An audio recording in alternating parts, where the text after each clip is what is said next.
Hey, what is up guys? It's your boy Speed here, and today we're going to be going over 5 broken builds, at least 5 very fun builds that you can try right now in your pubs. I'm really a big fan of them. They're all so much fun, and that's kind of like what I like doing in Dota. That's my favorite thing about Dota. I say this in quite a few of these build videos, so you could probably go rewatch the intro of any of the build videos, and they'll likely be somewhat the same, but you get the point. These 5 builds, they kind of like break the game, you know? They make the game seem weird.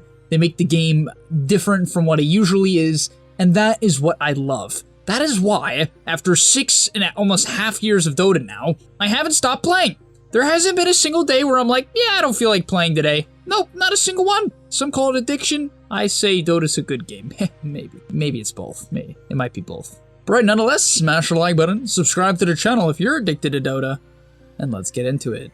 Alright, but nonetheless, before we get into the video, I just want to let you guys know that over on the GameLeap website, I'm about to do multiple replay analysis on different roles, on different games that I've recently played. So if you want to get more in-depth content, definitely go check it out. You know, it's quite cheap for the price, for the amount of content you're actually getting. It's a very good price, and so I think it's super worth it to go invest $8. If you're trying to get better at the game, you're going to get this content that's going to be more specific to, you know, what you need, to the concepts and ideas that you need to get to the next rank. So yeah, if you could support us and you want to support yourself, go click the link down below right now, get a GameLeap sub, and you're not going to regret it. I really believe that. All right, so starting off with the first build is it breaks the game in terms of heals. This is the anti-sustained damage build. What I mean by that is if the enemy team can only chip people down, Wyvern completely erases their ability to kill anyone. On a 15-second cooldown, you have Cold Embrace. Cold Embrace, in my opinion, is one of the most underrated spells in the game. Number 1, in the laning stage, it is a 24-second cooldown, which is not long, 50 mana, 50, please keep this in mind, 50 mana spell that gives you 140 HP flat, and then 8% of your max HP. So if you have 600 HP, what is 8%? I don't know, 48 or something like that? You get the point. It can give you, in the laning stage, about 180 HP, 170 HP for 50 mana. Okay, that sounds great, right?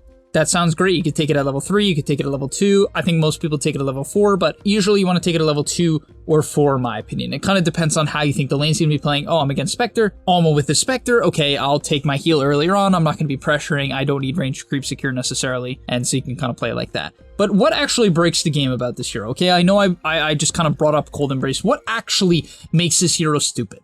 Here's what it is. At level 10, you get a 1.5% Cold Embrace heal talent. Seems sort of underwhelming at first. It's like, okay, 6% extra, right? Because it lasts for 4 seconds. Okay, seems all right, right? Seems all right. But the thing is, as I said, it's 6% more on top of already 20%, on top of the base heal. And then you rush a Holy Locket, which amplifies your heals by 35%, and all of a sudden your heal actually full heals. A Cold Embrace on a 15-second cooldown in the duration of 4 seconds for 80 mana, full heals. If you think I'm kidding, go try it out. It really is that good. Really what's so impressive about this Wyvern build is, yeah, you can also just have a lot of utility as the rest of your kit. Your ultimate is always just one of the best spells in the game if you land it correctly. It's also one of the worst spells in the game if you don't land it correctly. Your Q does percentage-based damage, so valuable against a lot of the tankier heroes like Bristle and Dusa and so on. And so yeah, I'm a huge fan of position 5 and 4 Wyvern right now. I think you can run it in either role, and it is incredibly good. So give that a shot. Then, getting into the second build, we have Bristleback. I'm not gonna spend, guys, you know I don't need to spend time on it. All I'm gonna say is please build the right items. I think I made a video on it, right? And I built like Vanguard, Hood, and Dags. Yes, there are variations of this. Yes, there are some things you could switch out. Like instead of getting the Ags 3rd in some games, you could get it 2nd. Some people will skip Vanguard if there's no physical damage and buy the Hood into the Ags. I've seen that. It's good in the games where it's good. Also, sometimes you need a Dispel or you need a Disarm if you're against Ursa. Maybe you can, you know, the Halberd a little bit earlier. You get the point. But, as I said, there's plenty of videos on this build. It got nerfed. It doesn't matter. It's still just as good. Trust me.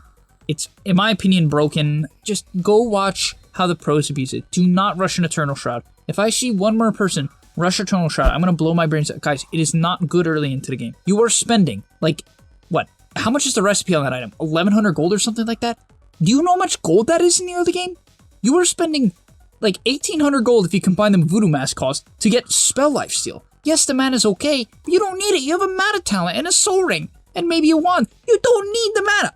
Please, please, do not buy an Eternal Shroud early into the game. Can you buy it after you have a Kaya and Sanj? Sure. Can you buy it if you have mana problems because you're against some lion? Sure. Other than that, don't do it. Buy an axe, go watch a pro game, you will win your game. I just get good at it and flash farm ancients. Stack the ancients, say, hey guys, stack me ancients, or go mid. Like, literally, I ran it a couple games, broken. You get so much farm, it's easy to lane, easy money. Next up, we have Dark Seer. Two things I'd like to talk about are Dark Seer.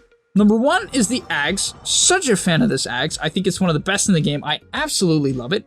I cannot stress how good I actually think it is. For anyone who doesn't know what it is, it gives you 2 charges on Iron Shell, and on top of that, it increases the duration by 20 seconds, so the Iron Shells last for basically forever, right? You can imagine why this is good, because not only can you put it on 2 people, you can put it on way more than 2 people, because they last longer, and it gives 300 HP to the people you put Iron Shell on, so it's really, really nice. Now, it's even particularly good, not just because you give HP to heroes, but you also give it to creeps, and the creeps just run down lanes with like infinite ion shells, and you just shove lanes forever. You can basically just, yeah, always keep like 2 lanes in if you want to, just surging back and forth. It's really hard for the enemy team to end the game, and you can farm a ton. And yes, Darkseer, having items on Darkseer is great, right? It's not like he necessarily directly uses it, but items like Lotus, Shivas, Greaves, Crimson, not really Axes, hopefully you already have the Axe. You get what I'm saying, you can buy all of these utility items. On top of that, what really, in my opinion, breaks the game for this hero is Normal Punch, which is his shard. I think it's mad freaking underrated. The only problem with it is it does cause you to actually have to walk up and hit someone, which sometimes is a bit meh on Darkseer at certain points in the game. You might be like, oh, but then how do you use Ion Shell? Typically, you give it to other heroes later into the game. You put it less on yourself. The later the game goes, unless you become tanky enough where you don't have to worry about dying, in which case, okay, do your thing. But yeah, you stun for up to 2.25 seconds, which is a really long stun, if you've run around long enough. Okay, you have to run around, it's not hard, you're gonna run around plenty. All you have to do is run 900 distance, which is not that far. Then it does 250 damage, stun for 2.25 seconds, pushes them, and it spawns an illusion, right? And this illusion is actually, it's quite strong. So you can chain stun people because you normal punch them, and then when the stun is ending, you vacuum them back into your team. And it's like, I've seen it literally chain stun people over and over again. I played it, and I chain stun people. It's really useful, and it does a lot of damage, especially if you punch heroes like Luna and Dusa and get their illusion. You can imagine how good it actually is. So keep this build in mind, keep this hero in mind. It's so disruptive in team fights. I think Surge is in a great spot as well right now. It's only 50 mana and makes people haste, which is so good. And yeah, play Darkseer. Next up, we have Luna as a safe laner. The question I want to ask you, we're going to do a little bit of trivia. What item becomes both a satanic and butterfly? What item can become both a satanic and butterfly? Alright, a lot of you guys probably got it right away. If you didn't, it's Mask of Madness. If you disassemble it, you get the rod thing that turns into butterfly, and you get the Morbid Mask that turns into satanic, right? And it's really good for farming as well. Luna is like the fastest farming hero in the game. Based on like how many creeps you can just literally kill, it literally might be the fastest. I'm not 100% sure on that, but it's at least top 2, top 3. Maybe like in competition with Dusa, but it's probably faster than Dusa. Getting back to my point, Luna Mask of Madness. Now, there are different builds. You are seeing people just rush Manta, go Dragonlance into Manta. So you might be like, why are you recommending Mask of Madness? I just think that in pubs, guys, I'm gonna keep it 100. People are so freaking bad at putting any pressure on the map. So bad. So bad. They don't collapse in the jungle. They don't smoke gank. Have I watched a 3K game where there's constant smoke ganks? No, never. Not once. Not once. Maybe that's an overshot. You get the point. And so you buy a Mask of Madness. You go boots. You don't even have to go treads if you just want a full greed. You max your W. You go 1, 4, 2, right? 1 point beam, 4 points glaives, 2 points Lunar Blessing. And then once you have like 3 points of Lunar Blessing, you can just jungle. You don't even need 3, you could have 2 and just jungle. I mean, it's nutty. It really, really is nutty. And you just gotta hit a lot of creeps. The only thing is this hero's a bit hard to teamfight with. It gets kited quite a bit. So just make sure you have at least a full item advantage, and trust me, it is not hard to do. Like, I guess it is, but if you don't know how to, like, not die, because this hero dies really easily, but look at the map, don't get ganked, hit neutrals, ask for ancient stacks, hit ancients, get a butterfly, get a Scotty, get a BKB, get a C-Tonic, get a Manta, and you're just gonna be popping off. Especially considering the fact, like, what's even crazy is this, the current variation of Glaze is like maybe the fastest they've ever farmed, as far as I'm concerned. And then they buffed the Manta. Now it's a 30-second cooldown for heroes like Luna, right, ranged heroes. And so she just yeets this down a lane, and they easily clear the waves. It's crazy. It is crazy how much you farm. Because all of a sudden, you have this great option that, like, old Manta, it was so inconvenient for ranged heroes, because 45 seconds, like, I mean, 30 seconds is long. I mean, it is long, but 45 always felt so freaking inconvenient. I cannot stress how inconvenient 45 seconds actually felt. It was just like, I don't know, it just was one of those things where it might not seem like it on paper. I mean, 15 seconds obviously seems like a lot, but it just always felt awkward. So this is big. And then finally, last but not least, we have Templar Assassin Axe. Okay, hear me out. You do not rush it. Be careful. Do I think there's actually potential in rushing it? Maybe if your team is like behind the meme and like they know to push waves and just play around your split push, they know how to pick people off, okay. But if your team's just getting run at and run over, rushing the Axe is they're just gonna get run over even harder. Like, you can cut the waves, but your team's gonna get really tilted. So be careful.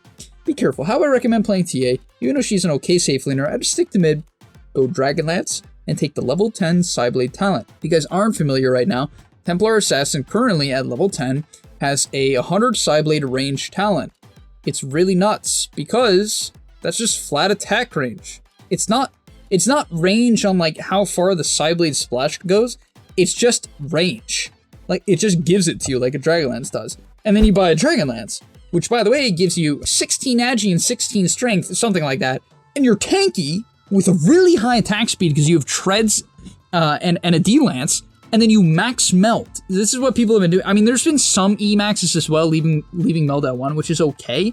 But personally, what I saw recently was the player went 4-1-2, right? They went 4-1-2, 2 points in the Psyblade, then they maxed the meld afterwards, and then they buy Dragonlance, which makes up for the remainder of the points. Actually, is more range than the last 2 points of Psyblades. Then you take the talent, and you get even more range, and then you finally finish up the last points, and all of a sudden, TA, the hero that would usually have to literally get in your face to hit you and die because of it, and wait for BKB to get there, like before she can really team fight, can just team fight because she can stay out of the fight, kind of like a sniper. And you can imagine TA does a lot of damage in the early game, a lot of damage with Meld. Meld is a ridiculous spell. It does so much damage and so much armor reduction.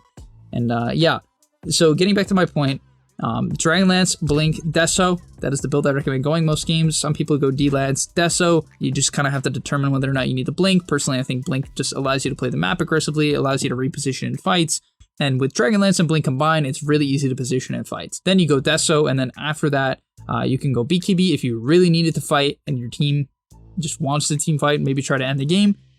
BKB is the best item to end the game and close it out.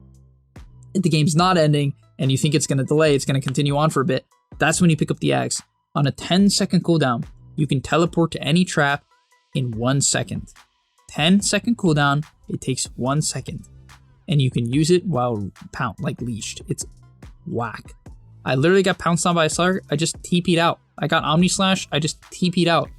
TA, in the past, would have this massive issue where she just gets stuck. She can't move. She can't split push that easily without, besides just by popping traps, which was okay. And then if she got gone on, she's just stuck because that's what happened. I mean, you could try to blink out, but let's assume they popped refraction, which isn't necessarily that hard later into the game. And yeah, now you can just TP out, and it's easy to TP out. It's 1 second. And you can imagine it pops the trap, right? So it pops the trap, and then you just push lanes. You're just all over the place. And then you leave one in the base. So if you need HP and mana, you just trap back to the base, then you put down another trap in the base, and then you go back out onto the map. And you just pick up your items, heal up, go back out, push in bottom, then push in top, then push in bottom, then push in top. And by the way, do you know TA is a shard? Every hero has a shard besides Dawnbreaker. Every hero has a shard, and it makes the trap silence. And the reason why this is good, people are buying it even without Axe, so you know it's good. But even with Axe, it becomes better because you can TP to the trap, which by the way pops the trap, right? It makes it go off, does the damage to slow, and then it silences, and then all of a sudden you can jump a core or a support, have them silenced, and be on top of them. And so it makes split pushing for the enemy team really hard. It's like playing against the techies to some extent. It's really, really funny. So yeah, I cannot recommend TA enough. I think she's really funny and really, it's quite hard to play and quite challenging. So make sure in the early game, you're still flash farming, still hitting your timings, take ancient stacks. You have to stack ancients as that hero. And yeah, that's gonna do all for today's video. Hope you guys enjoy these builds. If you have any build that you're going and you wanna let the boys know why it's good, let the boys know why it's good. That's gonna be all for today. I'll see you in the next one. And no base. And that's all, but remember, before you leave, come on, before you tune out, subscribe to the GameLeap website where we are going to help you get to the next rank. If you're stuck, click the link down below, and I'm out. Peace.